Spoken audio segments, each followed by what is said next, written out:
আমরা মা বাবার বিরুদ্ধে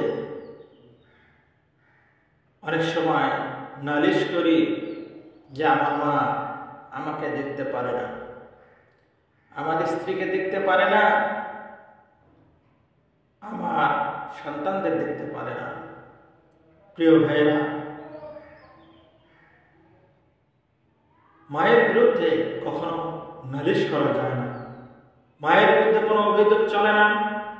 নবী করিম সাল্লাল্লাহু আলাইহি ওয়াসাল্লামের দরবারে একবার আবু হুরায়রা রাদিয়াল্লাহু তাআলা আনহু কাঁদতে কাঁদতে এসে নবীর দরবারে এসেছেন।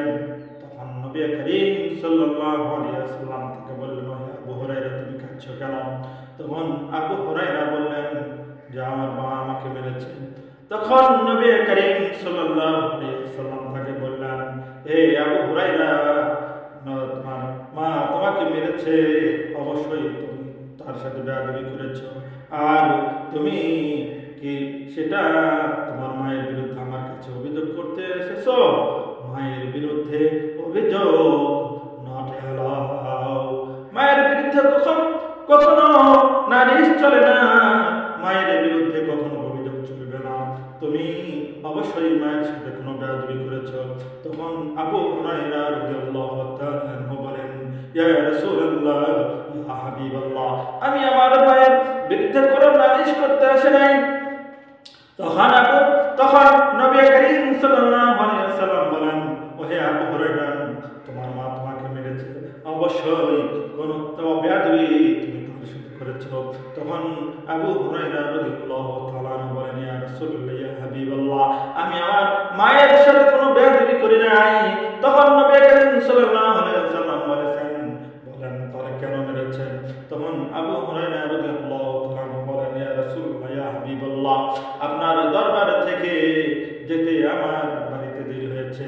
তখন আমার মা বললেন, ওহে আবু হুরায়রা, তোমার আসতে দেরি হলো কেন? কোথায় গিয়েছিলেন? তখন আমি বললাম, ও গো মা, আমি দুজাহানের নবীর দরবারে গিয়েছিলাম। তখন আমার মা ছিলেন মুশরিকা। তখন আমার মায়ের শরীরে আগুন ধরে যায়, জ্বালা শুরু হয়ে যায়। তখন আমার মা আমাকে গালিগালাজ করে এবং মারধর করে। ইয়া রাসূলুল্লাহ, ইয়া হাবিবাল্লাহ, আমি আপনার দরবারে এসেছি আমার মায়ের বিরুদ্ধে কোনো নালিশ দেওয়ার জন্য নয়। আমি এসেছি, আমি জানি আমার নবীর দোয়া কখনো মিস হয় না। আপনি একটু আমার মায়ের হিদায়াতের জন্য আল্লাহর দরবারে একটু দোয়া করেন যেন আমার মা হিদায়াত লাভ করেন। তখন সাথে সাথে নবী করিম সাল্লাল্লাহু আলাইহি ওয়াসাল্লাম আল্লাহর দরবারে দুই হাত তোলেন। তখন আবু হুরায়রা নবীর দরবার থেকে বের হয়ে বাড়িতে দৌড়ে যাচ্ছিলেন। পথিমধ্যে সাহাবায়ে কেরাম তাকে তার কাপড় টেনে ধরলেন এবং তাকে বললেন, হে আবু হুরায়রা, তুমি দৌড়াচ্ছ কেন? কোনো বিপদে পড়েছ কেন? তখন আবু হুরায়রা রাদিয়াল্লাহু তাআলা আনহু বলেন, আমাকে ছেড়ে দাও, আমি বাড়িতে গিয়ে দেখতে চাই আমি বাড়িতে পৌঁছে আমার নবীর দোয়া আমাকে বাড়িতে পৌঁছে। তখন আবু হুরায়রা রাদিয়াল্লাহু তাআলা আনহু বাড়িতে গিয়ে তার বাড়ির দরজায় নক করলেন। নক করার সাথে সাথে ভিতর থেকে আওয়াজ আসলো, কে? তখন আবু হুরায়রা রাদিয়াল্লাহু তাআলা আনহু বলেন, ও মা, আমি তোমার আবু হুরায়রা। তখন আবু হুরায়রা রাদিয়াল্লাহু তাআলা আনহু বলেন, আমি আমার মায়ের কণ্ঠের স্বরের মধ্যে অনেকটা নরম দেখতে পেলাম, হিদায়াতের আলামত পেতে পেলাম, আলামত দেখলাম। তখন আমার মা দরজা খুলে দিলেন, দেওয়ার পর আমি ভিতরে প্রবেশ করলাম।